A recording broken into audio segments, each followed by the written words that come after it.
Halo teman-teman sekalian, jadi hari ini kita akan membahas satu topik yang cukup populer terutama dalam hal politik ekonomi global ya, dimana kenapa Uni Eropa itu tidak disukai oleh banyak orang. Kita akan membahas secara tuntas apa itu Uni Eropa, siapa aja yang membenci, dan kenapa Uni Eropa ini banyak dibenci oleh banyak orang termasuk dari anggota negaranya. Jadi ini untuk nambah wawasan kita semua ya. Yang penasaran seperti apa, jangan skip video ini. Teman-teman siapin tempat yang nyaman, jauh dari kebisingan, dan gunain earphone ya, supaya lebih jelas untuk memahami pembahasan yang bakalan gua bahas secara santai tapi serius teman-teman. Jadi Uni Eropa itu apa sih? Jadi sekilas ya, ini tentang Uni Eropa, di mana Uni Eropa itu ya aliansi negara teman-teman ya. Uni Eropa atau UA dalam bahasa Inggrisnya disebut European Union, adalah organisasi kerjasama politik dan ekonomi internasional yang beranggotakan 27 negara di benua Eropa ya teman-teman. Uni Eropa sendiri didirikan untuk menyatukan negara-negara Eropa setelah Perang Dunia II agar tercipta perdamaian abadi dan kemakmuran bersama, dan integritas dan integrasi ekonomi yang cukup kuat ya teman-teman. Terus bagaimana sih karakteristik dan cara kerja Uni Eropa? Nah, Uni Eropa ini untuk kita memahami Uni Eropa secara jauh, kita harus melihat pilar utama yang terbentuk organisasi ini seperti apa. Nah, kalau kita lihat ya di sini sekilas tentang Uni Eropa itu terbentuk di perjanjian Maastricht pada tahun 1992 ya. Terus anggota di negara-negara ini itu sekitar 505 juta warga tinggal di Uni Eropa. Terus bermarkasnya di Brussels, Belgia, Luxembourg, dan Strasbourg, di mana Uni Eropa ini juga bahasanya itu ada 24 bahasa, terus mata uangnya ya tentu euro ya. Dan Uni Eropa juga sebagai sekutu kuat dari Ukraina untuk melawan Rusia ya teman-teman. Nah, kalau kita melihat karakteristik dan cara kerja Uni Eropa ini agak menarik teman-teman, karena Uni Eropa ini adalah pasar tunggal atau single market ya. Seluruh negara anggota Uni Eropa itu berada dalam satu wilayah ekonomi tanpa batas. Artinya barang, jasa, uang, dan manusia itu bebas berpindah dari satu negara ke negara anggota lainnya tanpa dikenakan tarif atau pemeriksaan paspor yang rumit. Jadi ya seperti Indonesia ya, kalian bisa pergi ke berbagai daerah tanpa paspor. Nah, Uni Eropa sama seperti itu. Mereka menggunakan satu mata uang. Mereka kalau warga negara anggota juga ya bebas, nggak perlu visa, nggak perlu tarif. Terus mata uang yang digunakan itu kan sama-sama nih bareng, sebanyak 20 dari 27 negara anggota Uni Eropa menggunakan satu mata uang yang sama, yaitu euro. Wilayah pengguna euro ini disebut sebagai Eurozone, di mana kawasan Schengen, mayoritas negara Uni Eropa itu menghapus ya pembatasan internal mereka melalui perjanjian Schengen. Hal ini memungkinkan warga negara anggota untuk berpergian, bekerja, dan tinggal di negara anggota lain tanpa memerlukan visa khusus ya. Jadi tidak terlalu ribet banget kalau pergi-pergi ke luar negeri, teman-teman. Nah, di sini ada negara-negara anggota dari Uni Eropa ya, dari utara ke selatan, dari barat sampai ke timur, teman-teman. Ada 27 anggota. Nah, pemerintahan supranasional ini juga membuat Uni Eropa memiliki lembaga pemerintahan sendiri yang berpusat di Brussels, Belgia, Strasbourg di Prancis, dan Luxembourg ya. Lembaga ini membentuk hukum yang mengikat dan wajib dipatuhi oleh seluruh negara anggotanya, meliputi aturan perdagangan, hukum lingkungan, dan hingga kebijakan digital di Uni Eropa. Jadi sangat supranasional banget ya. Dan negara-negara Eropa ini, Eropa Barat dan Eropa Tengah ya, kayak Jerman, Prancis, Belanda, Belgia, Luxembourg, Austria, Polandia, Cekoslovakia, Hungaria. Eropa Utara atau negara-negara Baltik ya, Swedia, Finland, Denmark, Irlandia, Estonia, Latvia, Lithuania, Terus Eropa Selatan atau Mediterania ya dekat-dekat laut Mediterania, Italia, Spanyol, Portugal, Yunani, Kroasia, Slovenia, Rumania, Bulgaria, Siprus, dan Malta, teman-teman. Dan yang jadi pertanyaan, kenapa sih Uni Eropa itu mulai dibenci? Ini topik utama dari video ini ya teman-teman. Uni Eropa atau UE ini dibenci atau dikritik oleh banyak pihak karena dianggap terlalu banyak mencampuri kedaulatan negara lain, karena menerapkan birokrasi yang kaku serta memiliki standar ganda dalam politik internasional. Kebencian ini datang baik dari warga atau negara anggotanya sendiri atau internal, maupun dari negara-negara luar termasuk Indonesia ya eksternal yang mengkritik Uni Eropa. Apa sih yang menjadi kritik bagi Uni Eropa? Pertama ya alasan eksternal nih, dari pandangan negara global atau negara yang bukan anggota Uni Eropa.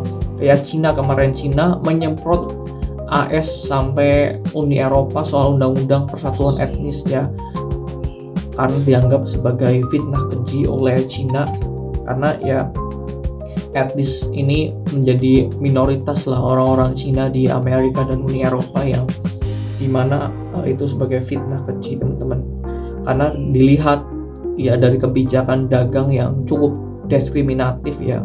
Uni Eropa juga sering menerapkan aturan lingkungan yang ketat sebagai tameng proteksionisme nasional ekonominya ya. Contohnya adalah UE Deforestation Regulation atau UEDR yang menjagal komoditas kelapa sawit dari Indonesia dan Malaysia, serta penanganan tarif tinggi terhadap produk kendaraan listrik dari Cina. Itu kan sangat proteksionisme ya ekonomi dari Uni Eropa. Dan Indonesia juga marah lah, gugat ke WTO dan segala macam. Terus Uni Eropa juga kehilangan kepercayaan global karena tak tegas soal Gaza Palestina ya. Uni Eropa ini standar ganda banget, katanya membela HAM paling depan, tapi negara berkembang ya namun dianggap pasif atau bias dalam konflik global lah oleh Uni Eropa. Banyak warga negara dunia kecewa karena Uni Eropa dinilai lambat dan ragu-ragu dalam mengambil tindakan tegas terhadap krisis kemanusiaan di Palestina. Terus Uni Eropa juga memiliki mentalitas kolonialisme modern ya. Jadi mentalitas penjajahan mereka belum hilang ya. Banyak negara di luar Eropa merasa Uni Eropa masih mempertahankan mentalitas super prioritas lama ya, di mana mereka merasa berhak mendikte standar hukum, moral, dan ekonomi negara lain yang memiliki konteks budaya berbeda. Dan itu yang menjadi kritik ya anggota-anggota yang di luar negara Uni Eropa, teman-teman. Nah, alasan internal atau dari dalam Uni Eropa ini atau warga-warga dan negara-negara Uni Eropa ini juga banyak yang kritik, banyak yang gak suka ya, karena kehilangan kedaulatan negara. Banyak keputusan penting seperti hukum, mata uang, dan perdagangan dibuat oleh pejabat Uni Eropa di Brussels, bukan oleh pemerintah lokal negara anggota ya. Hal ini memicu gerakan Euroskeptis yang menjadi alasan utama Inggris keluar dari Uni Eropa atau Brexit pada tahun 2020 lalu, teman-teman. Inggris pun kecewa sama Uni Eropa sehingga benci banget, akhirnya keluarlah Inggris dari keanggotaan Uni Eropa, teman-teman. Terus dari dalam Uni Eropa juga kebijakan imigrasi atau migran ini kan cukup terbuka ya di Uni Eropa, sehingga kemarin warga-warga Maroko kan berenang nekat ke Spanyol. Yang penting mereka udah menduduki Uni Eropa dulu nih supaya dapat ya suaka di sana. Nah, kebijakan imigrasi dan pengungsi ini juga jadi kritik bagi anggota-anggota Uni Eropa atau warga Uni Eropa itu sendiri, karena kebijakan perbatasan terbuka ya atau sanction ini itu membuat arus imigrasi masuk dengan mudah ke negara-negara Eropa, anggota Eropa. Sebagian warga lokal yang merasa hal ini membebani fasilitas publik, mengancam lapangan kerja, dan memicu benturan budaya ya, teman-teman. Kalau kita lihat ya, imigran di Eropa itu sangat banyak banget ya di Uni Eropa, anggota negaranya. Banyak yang gak suka juga. Terus beban ekonomi yang tidak adil lah di dalam negara-negara Eropa ini. Negara-negara kaya seperti Jerman dan Prancis itu merasa lelah karena harus terus menyuntik dana untuk menyelamatkan ekonomi negara anggota yang kolaps ya, seperti krisis utang Yunani waktu dulu ya. Sebaliknya negara miskin juga merasa aturan fiskal Uni Eropa ini terlalu mencekik kesejahteraan rakyat mereka. Ya memang Uni Eropa ini tidak bisa membagi rata lah. Negara-negara yang kuat ya Jerman sama Prancis doang, sisanya ya negara-negara lemah. Inggris udah keluar gitu kan. Jadi ya secara ekonomi juga mereka sebenarnya lemah ya. Terus Donald Trump nih yang kemarin mengancam tarif ke Uni Eropa gara-gara Google itu didenda. Ini Donald Trump yang sangat benci banget ya, karena birokrasi yang gemuk dan kaku membuat regulasi Uni Eropa ini sangat rumit dan lambat dalam merespon krisis, sehingga seringkali merugikan pelaku usaha lokal maupun internasional karena aturan yang tumpang tindih ya. Ini lebih kacau dari Indonesia sebenarnya Uni Eropa ya teman-teman. Terus kenapa sih banyak tokoh dunia yang benci Uni Eropa? Gue sendiri cukup benci nih dengan Uni Eropa.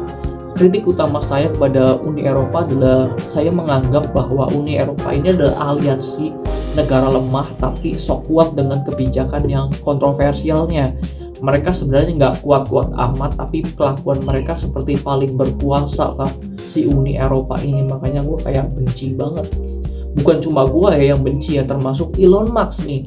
Elon Musk juga sangat membenci negara-negara Uni Eropa ya, terkait ya kritik utama Elon Musk ini karena sensor kebebasan berpendapat dan birokrasi yang tidak demokratis lah. Kebebasan berbicara di platform X milik Elon Musk ini kan ya dibatasi oleh Uni Eropa teman-teman. Terus bukan hanya Elon Musk dan saya doang, Donald Trump juga benci sama Uni Eropa karena dianggap proteksionisme dagang, regulasi dan teknologi dan beban biaya pertahanan ya. Trump ini benci Uni Eropa, anggota-anggotanya. Mereka udah ngasih uang ke NATO, iurannya kecil, terus ya membatasi perusahaan-perusahaan Amerika bisnis di sana. Ya udah Amerika juga susah, Donald Trump ya pasti marah ya sama Uni Eropa. Akhirnya kan perang tarif ya ujung-ujungnya.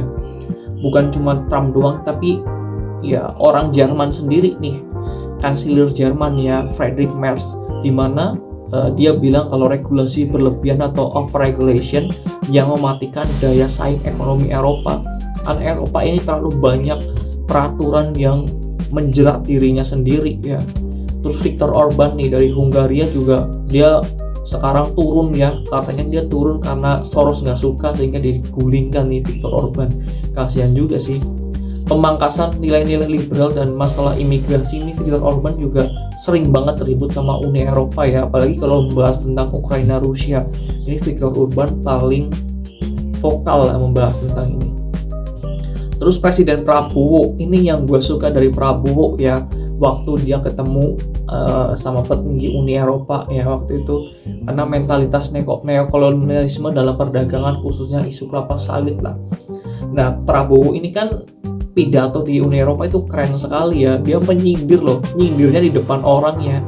Dia bilang pidatonya kurang lebih gini, saya suka pada kapitalisme, kebebasan dan inovasi pada kapitalisme, tapi saya juga suka pada keadilan dan sosial pada sosialisme ya, keadilan dan kesejahteraan pada sosialisme. Prabowo kan menyindiri itulah isi pidatonya lah. Jadi ya keren juga ini Prabowo ya, dia benar-benar melawan Uni Eropa gitu kan, karena kita juga didiskriminatif oleh Uni Eropa sehingga disindirlah dengan kapitalisme dan sosialisme ya sama Prabowo di pidatonya waktu itu. Dan bukan cuma Prabowo ya, sampai Putin pun geram sama Uni Eropa karena Uni Eropa ini runtuhnya nilai-nilai moral tradisional barat ya dan standar ganda dalam penegakan hukum internasional.